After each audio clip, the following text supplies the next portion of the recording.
Odwa tajba lil kulħadd billi llum se nagħmlu d-berik tax-xema. Il-qudiesa tibda mill-artal fejn hemm il-preżentazzjoni tal-mulej.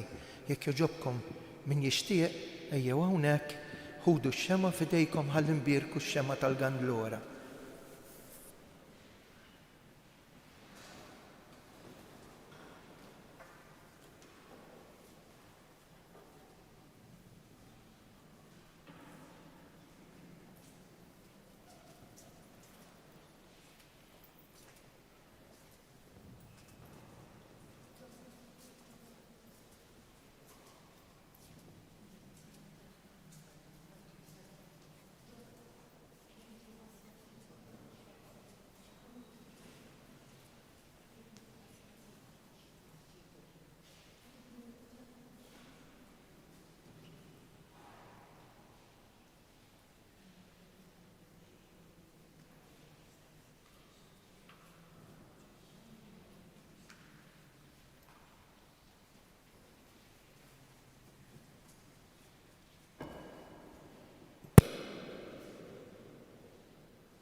salvazzjoni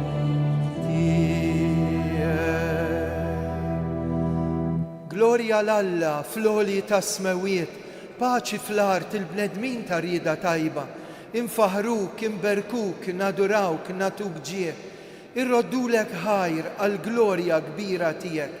Mulej Alla, sultan tas sema, Alla missier li tista kollox. Mulej Iben waħdini Ġesu Kristu, mulej Alla, ħaruf talla bin il-missier. Int li tneħħi id-nubiet ta' dinja ħenna għalina. Int li tneħħi id-nubiet ta' dinja il-qatt tal-btana. Int li qiegħed fuq il-lemin tal-missier ħenna għalina. Għaliex inti waħdek qaddis, inti waħdek mulej, int waħdek loli Ġesu Kristu mal-Ispirtu Santu fil-glorja tal-missier Alla. Amen. Nitolbu. O Alla ta' dejjem li tista' kollox, illum ibnek il-waħdini kien ippreżentat fit-tempju, fis-sura ta' bniedem bħalna. Fiċ-ċokontana nitolbu l-kobor tiegħek biex inkunu ppreżentati quddiemek b'qalb safja, bibnek Ġesu Kristu Sidna li hu Alla, miegħek jgħixu jsaltan flimkien mal-Ispirtu Santu għal dejjem ta' dejjem.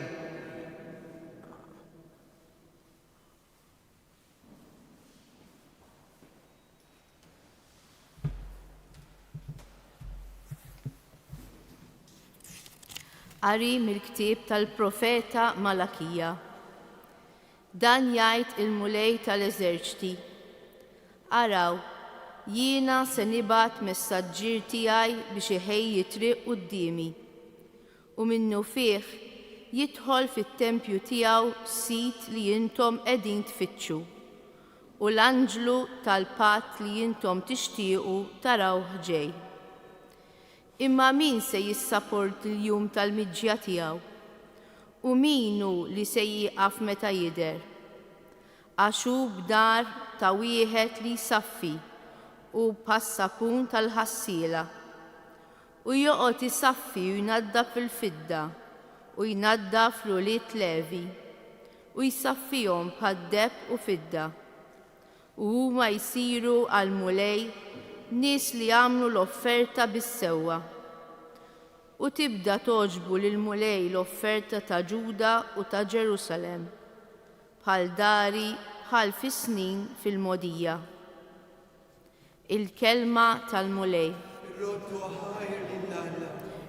Flimkien il-mulej u s-sultan tal-glorja. Intrefaw bibien infetħu intom bibien ta' dejjem, ħalli jidħol is-sultan tal-glorja. Il-mulej u s-sultan tal-glorja. Minu dan is-sultan tal-glorja? U l-mulej setanu qawwi, il-mulej qawwi fit-taqbida. Il-mulej u s-sultan tal-glorja. Intrefaw bibien, infetħu intom bibien ta' dejjem, ħalli jidħol is-sultan tal-glorja. Il-mulej u s-sultan tal-glorja. Minu dan is-sultan tal-glorja? U l-mulej tal-eżerċti danu is-sultan tal-glorja. Il-mulej u s-sultan tal-glorja.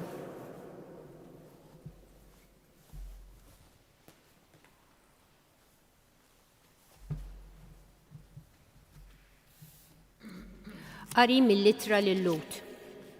Ħuti. Billi l-uliet għandhom l-istess demm u ġisem, Ġesu wkoll bl-istess mod sar bħalhom, biex b'mewtu jeqret is-seta ta' dak li kellu il-mewt fidejh, jiġifieri x-xitan. U jeħles il daw kollha li minħabba fil-biża' tal-mewt kienu mjassrin għal omorhom kollu.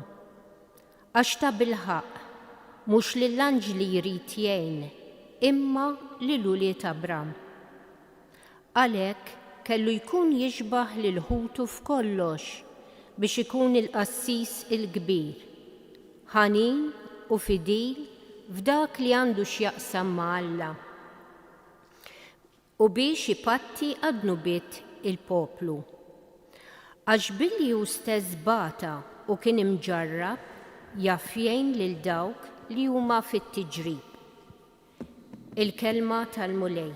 Roddu ħajr lill-Alla.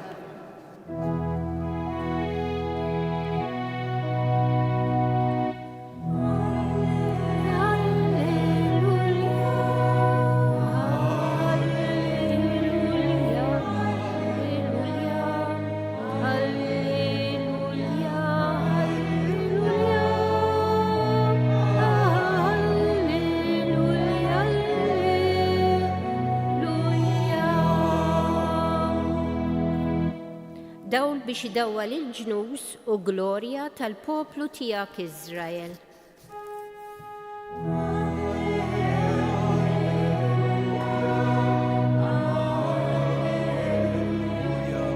Alleluja, alleluja, alleluja, alleluja, alleluja. Il-mulej ma'kom, qari mill-Vanġelu skont San Luqa. Wara li għal-ilhom iż-żmien għall-purifikazzjoni tagħhom skont il-liġi tal-Mosè, ħadu l-Ġesu Ġerusalem biex jippreżentawh lill-mulej. Kif hemm miktub fil-liġi tal-mulej li kull tifel li jitwieled l-ewwel jiġi konsagrat lill-mulej u biex joffru b'sagrifiċċju pargamien jew żewġ bċiċen kif jingħad ukoll fil-liġi tal-mulej. F'Ġerusalem kien hemm wieħed jismu Xmun, raġel ġustu tajjeb li kien jistenna l-faraġ ta' Iżrael u kellu l-Ispirtu Santu fuq. L-Ispirtu Santu kien nebħu, ma kienx se jara l-mewt qabel ma jara l-Messija tal-mulej. Mar mela fit-tempju mqanqal mill-Ispirtu Santu u x'ħin il-ġenituri daħlu bit-tarbija Ġesu biex jagħmlu dak li kienet tgħid il-liġi huwa laqgħu fuq diraħ. Bierek lill-Alla u qal: issa Sid, tista' tħalli l-qaddej tiegħek imur fis-sliem skont kelmtek. Għaliex għajnejja raw is-salvazzjoni tiegħek illi int ħejjejt għall-popli kollha. Dawl biex idawwa lill-ġnus u glorja tal-poplu tiegħek Iżrael. Missieru ommu baqgħu mistaġba b'dak li kien qed jingħad fuqu. Xmun berikhom u qal lill-omm: ara dan se jġib il-waqa u l-qawmien ta' ħafna f'Iżrael. Se jkun sinjal li jmeruh u intu kol sejf jinfidlek qalbek. Hekk jinkixfu l-ħsibijiet moħbija ta' ħafna. Kien hemm ukoll waħda profetissa, Anna bint Fanuel, mit-tribu ta' Aser, kienet imdaħla ħafna fi żmien. Wara ġbubitha kienet għamlet 7 snin miż-żewġa u mbagħad romlot. Sa ma kellha 84 sena ma kienetx titwarrab mit-tempju lejl u nar taqdi l-mulej fis-sawm u t-talb. Dak il-ħin stess waslet u bdiet trott ħajr lill-Alla u titkellem fuq it-tarbija ma dawk li kienu jistennew il-fidwa ta' Ġerusalem. Meta temmew kull ma kellhom jagħmlu skont il-liġi tal-mulej, reġgħu lura lejn il-Galilija fil-belt tagħhom ta' Nażaret. U t-tifel baqa' jikber, jissaħħaħ, mimli bl-erf u l-grazzja talla kienet fuq. Il-kelma tal-mulej tifħir lilek Kristu.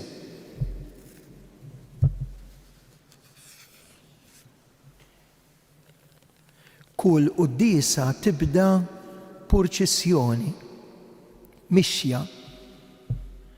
Hija l-istess mixja li turina lil ħajja tagħna. Tlaqna minn ximkien u se naslu ximkien. Kulħadd jaf għalfejn ġejna maħluqin, fejn aħna sejrin, u allura importanti nindunaw fl-istat tal-ħajja tiegħi llum fejn aħna qegħdin. Dawl biex idawwa lill-ġnus.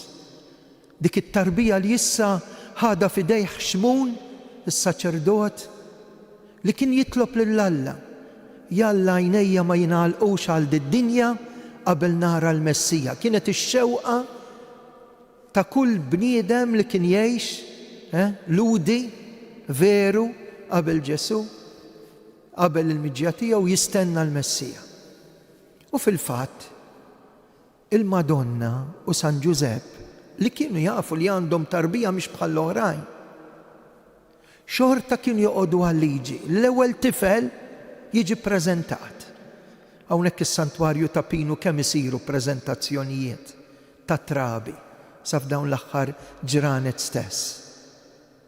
Nippreżentawlu kull rigal il-ħajja tagħna. Kif isir ma' kull offertorju fil-qudiesa. Mal-ħobs u l-inbit nippreżentawlu ħajjitna, il-ferħ u n-niket. Hekk għamlu San Giuseppe u l-Madonna, telqu jimxu. U hawnhekk jgħidilna San Luqa li l-offerta kienet ta' pargamien jew bċiċe. Xi fisser? Giuseppe u Marija kienu ġejjin mill-anawim, mill-fqar. Kieku kienu sinjuri, kienu joffru ħaruf. Ħajja sempliċi ta' Giuseppe u Marija joffru par bċiċen. Qed jgħidilna hawnhekk San Luqa, imma fl-istess ħin hemm profezija kbira. Il-ħaruf offrewh ukoll. Għax Giuseppe u Marija f'dik it-tarbija kellhom il-ħaruf Talla li jneħħidnu bit-tad-dinja. Ejjew inkomplu l-quddiesa, hemm ħafna x'ngħidu. Imma l-iktar illum ma' Giuseppe u ma' Marija nitelgħu it-tempju kif nagħmlu kull darba li mmorru il-Knisja jew niġu f'da s-santwarju u nitolbu lill-Alla tin id-dawl. Hemm tant dlam fil-ħajja tiegħi madwari, tin id-dawl ħalli nażel dejjem mhux id-dlamijiet, mhux il-konfużjonijiet, mhux dak li ma jħallilix paċi f'qalbi, imma d-dawl. U minnu d-dawl? Kristu. Aħna ħadna d-dawl minn dak il-blandun u tlaqna bid-dawl fidejna. Iva, jista' jkun hemm konfużjoni, jistgħu n-nies jaqilbu kollox ta' taħt fuq, imma Kristu għandu raġun. Kristu għad-dawl, dawl biex idawwal il-ġnus u l-glorja ta' kull poplu, tal-poplu ta' Iżrael. Illum ukoll għal dan is-santwarju hija ġurnata għażiża. 188 sena ilu, bħallum il-festa tal-Gandlora, twildet Carmni Grima u għamduha fil-parroċċa tal-Arb fl-istess ġurnata. Din il-mara li twildet bħallum 188 sena ilu kellha missjoni f'idejja li rċevita mis-sejħa li għamlet il-Madonna. Il-Madonna illum kif sejħet permezz ta' Carmela Grima qed issejjaħ lilna. Ejja, għax hemm barra in-nies qed ifittxu d-dawl. Ejja, għax id-dlam iġibu biss id-dnub u min jitbiet minn Alla. Ejja għal grazzja u l-imħabba li din l-om tagħna Marija qed turina f'dit tarbija Ġesu waqt li qed tisma' dik il-profezija u sejf jinfdilha ruħha biex issa inkixfu il-ħsibijiet moħbija tal-ħafna. Ikun infaħħar Ġesu Kristu.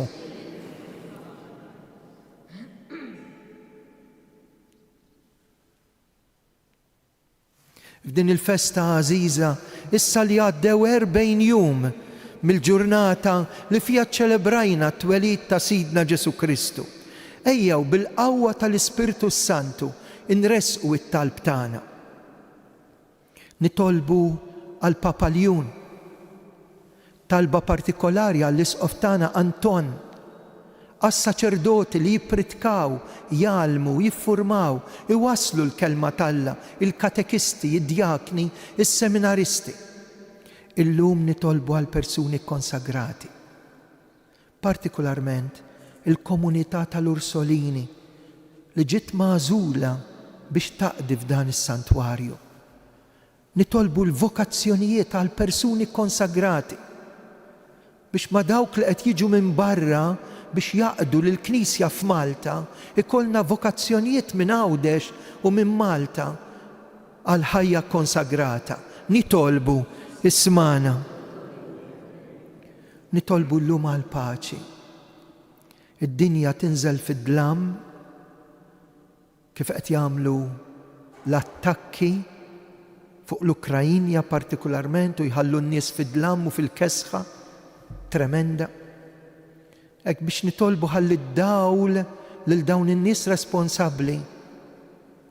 Ħalli ma jbatux iż-żgħar ċkejknin l-aktar fl-art ta' Gaza u kull fejn hemm il-gwerer, id-diżordni u l-ġirja l-armamenti.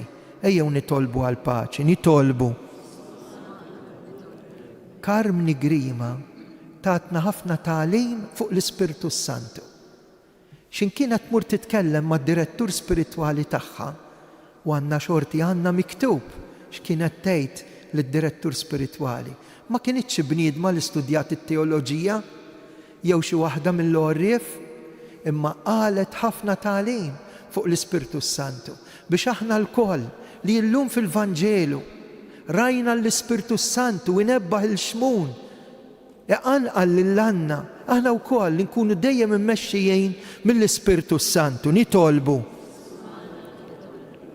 għal ruħ Giuseppi, Giolina, Edmond, Pauline, il-mejtin tal-familja Buġejja, dawk li mietu dal-lejl.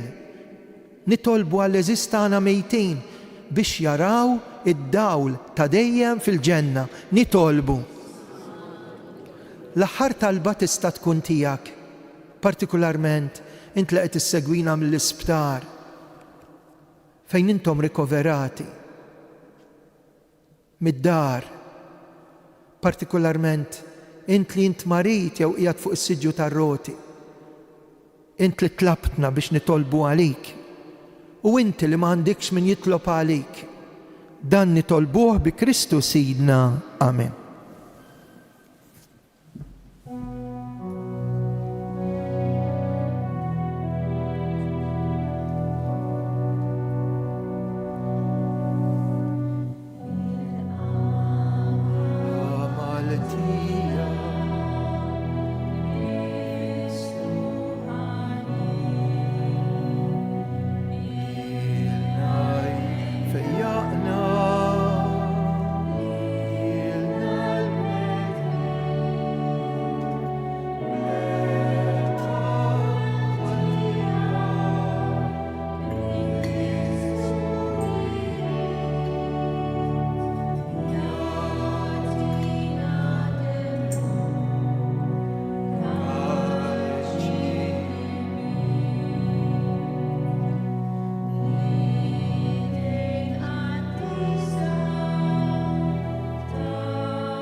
Tolbu ħuti biex is-sagrifiċċju tiegħu jutakom joġob l-Alla l-Missier illi jista' kollox.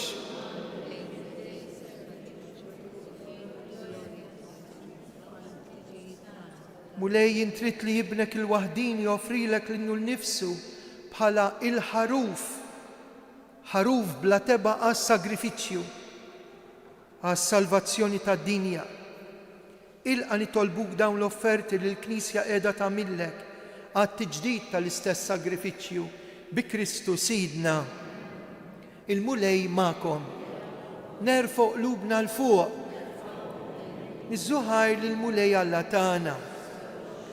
Sewwa xieraq tassew mulej missier qaddis Alla ta' dejjem li tista' kollox, tajjeb u taġita s-salvazzjoni tagħna li dejjem u kullimkien inroddulek ħajr. Illum l-iben tiegħek li jumijak minn dejjem u għal dejjem kien ippreżentat fit-Tempju u l-Ispirtu Santu urih qudiemna il-glorja ta' Iżrael u d-dawl tal-ġnus. Għalhekk aħna nilqgħu ferħana lis-Salvatur li jint battilna u flimkien mal-Anġlu u l-Qaddisin tiegħek infaħruk u bla għeda intennulek, qaddis. Ismewiet u l-art mimlija bil-glorja tijak. Osanna floli ta' smewiet, imbirek minn ġej fisem il-mulej, osanna floli ta' smewiet. Qaddis ta' sewint mulej intlajn ta' kull qdusija. Qaddes għalek nitolbu daw l-offerti bil-barka tal-Ispirtu tijek biex isiru għalina l-ġisem u d-dem ta' Sidna Ġesu Kristu. Meta kien ser jingħata biex mirraj ħibati ħal-ħobs radd il-ħajr qasam tali d-disċipli tiegħu qal: ħudu u kulu l-koll minn dan, għax dan huwa ġismi li jingħata għalikom.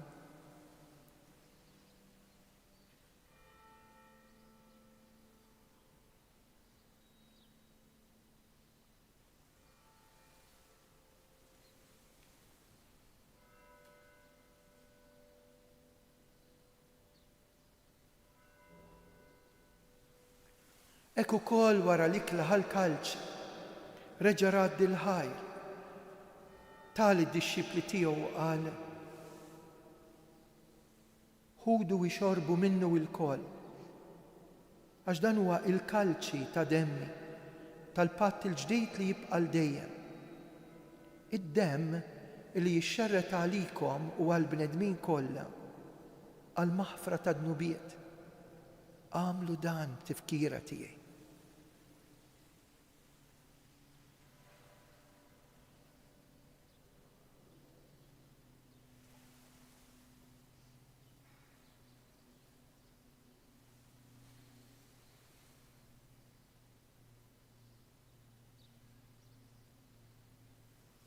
Dan hu l-misteru tal-fidi kull darba li niklu dal-ħobs u nixorbu dal-kalċi, inħabbru l-mewt tiegħek mulej sa ma tiġi. Għalhekk aħna nagħmlu dan b'tifkira tal-mewt u l-qawmien ta' Sidna Ġesu Kristu. Nofrulek il-ħobs tal-ħajja u l-kalċi tas-salvazzjoni. Irroddulek ħajr, intoġbok tilqana hawn quddiemek biex naqduk. Miċċa kontana qed nitolbu biex l-Ispirtu Santu jaqadna ġisem wieħed lilna li nieħdu sem mill-ġisem u mid-dem ta' Kristu. Ftakar mulej fil-Knisja tiegħek imxerda mad-dinja kollha, wettaqa' fl-imħabba mal-Papa Ljun, mal-Isqoftan Anton u mal-Ministri tiegħek kollha. Ftakar fil-qaddejja tiegħek Ġolina, Giuseppi, Edmond, Polin, il-mejtin tal-familja Buġejja. Ftakar fil-mejtin kollha. Daħħalhom quddiemek fid-dawl tas-sebt tiegħek. Ħenna għalina il-koll nitolbuk. Għati lilna wkoll il-wirt tal-ħajja ta' dejjem mal-Verġni mqazzom Malla Marija, ma' San Giusepp, mal-Apostli, San George Preka u l-qaddisin kollha li jgħixu fil-ħbiberja tiegħek sa mill-bidu tad-din jagħmel li magħhom infaħruk u nsebħuk b'Ġesu Kristu ibnek. Bi Kristu ma' Kristu u fi Kristu jingħata lilek Alla missier li tista' kollox, flimkien ma' l-Ispirtu Santu kull ġieħu glorja għal dejjem ta' dejjem. Amen. Ejjew nitolbu kif għallimna u ridna nagħmlu l-ben Alla s-salvazzjoni tagħna, missierna.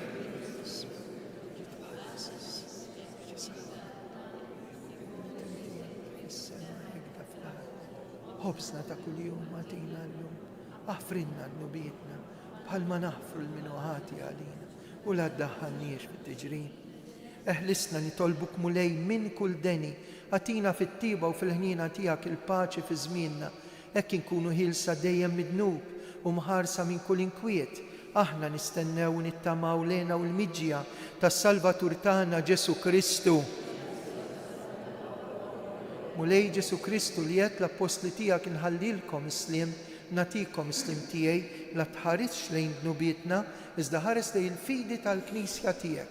Għatija slim u laqda li intrid fija, int li tgħix fis-saltan għal dejjem ta' dejjem. Paċi tal-mulej tkun dejjem magħkom, għatu l-paċi l xulxejn. Ħaruf Alla li tneħħi dnubiet ta' dinja ħenna għalina. Ħaruf Alla li tneħħi dnubiet ta' dinja ħenna għalina. ħaruf Talla li tneħħi d-nubiet tad-dinja għatina l-paċi. Mulej Ġesu Kristu binalla l-ħaj, bil-mewt tiegħek kif rid minnek il-missier u bil-ħidma tal-Ispirtu Santu ntajt il-ħajja lid-dinja. Dal-ġisem u d-dem qaddis tiegħek eħlisni minn ħtiti kollha u minn kull ħażen. Żommni dejjem fidej lejn il-kmandamenti tiegħek u tħallini qatt ninfiret minnek. Dan hu l-ħaruf Talla, dan hu li jneħħi d-nubiet tad-dinja, ħen jindawk mistiedna l-dilikla tal-ħaruf, mulej.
Ejjew sa fiskiet irroddu ħajr lill-Alla għal din it-tqarbina.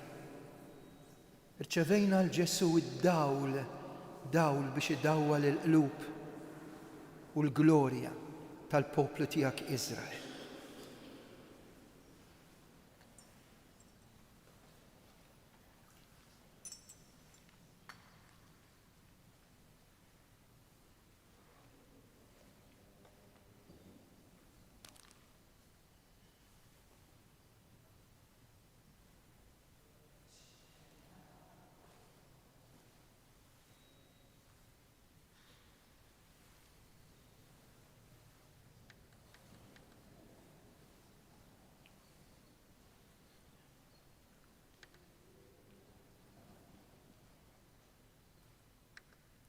Gloria lill-Missieru lill-Liben u lill-Ispirtu Santu. Grazzi Sinjur Alla, waħfirli Sinjur Alla. Nitolbu, bitqarbina li għamilna mulej, temm fina l-milja tal-grazzja tiegħek, kif temmejt ix-xewqa ta' Xmun il-Ġust, bħalma hu ma rax il-mewt qabel ma laqa f'dirajh il-Kristu, hekk ukoll għamel li aħna nimxu l-qudiem biex nilqgħu lil mulej u nidħlu miegħu fil-ħajja ta' dejjem. Bi Kristu Sidna, fl-aħħar tal-qudiesa nitolbu għalik. Int li qegħdin qiegħdaw u int li qed issegwina u titlob magħna mill-qrib jew mill-bogħod. Bl-interċessjoni tal-Madonna ta' Pinu għandna bżonn ħafna intenzjonijiet li nitolbu għalihom, ringrazzjamenti.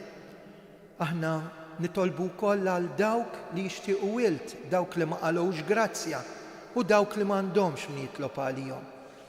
Infakkarkom illi nhar is-Sibt li ġej u din għalikom fit-3:30 ta' wara nofsinhar ħanfakru l-100 sena l-ewwel ċentenarju mill-mewt ta' Franġisk Portelli li miegħu kelmet kalmni grima u qalilha li l-Madonna 6 darbiet kelmitni u qaltli biex ngħid lin-nies ikunu devoti tal-pjaga l-moħbija tar-Redentur. Ejjew ħalli nitgħallmu iktar dwar Karmni Grima imma din id-darba dwar dan id-disċiplu jew apostlu tal-Madonna ta' Pinu moħbi, li kien joqgħod fl-istess triq fejn kienet toqgħod Karni Grima. L-ewwel miraklu sar fuq l-Għażiża Ommu, dak li għandna dokumentata hawnhekk f'dan is-santwarju, għax Ommu kienet qed tmut u flimkien ma' tnejn minħutu għamlu weda li jiġu hawnhekk fil-kappella jixelu biż-żejt il-grazzja maqluwa għal fejqan. Il-mulej magħkom, iberikkom Alla li jista' kollox, il-Missier li Ben u l-Ispirtu Santu, morru fil-paċi ta' Kristu. Slima lik Marija, bil-grazzja mimlija l-mulejnija, imbirkilti fost in-nisa, imbira fil-frott tal-ġuftija Ġesu.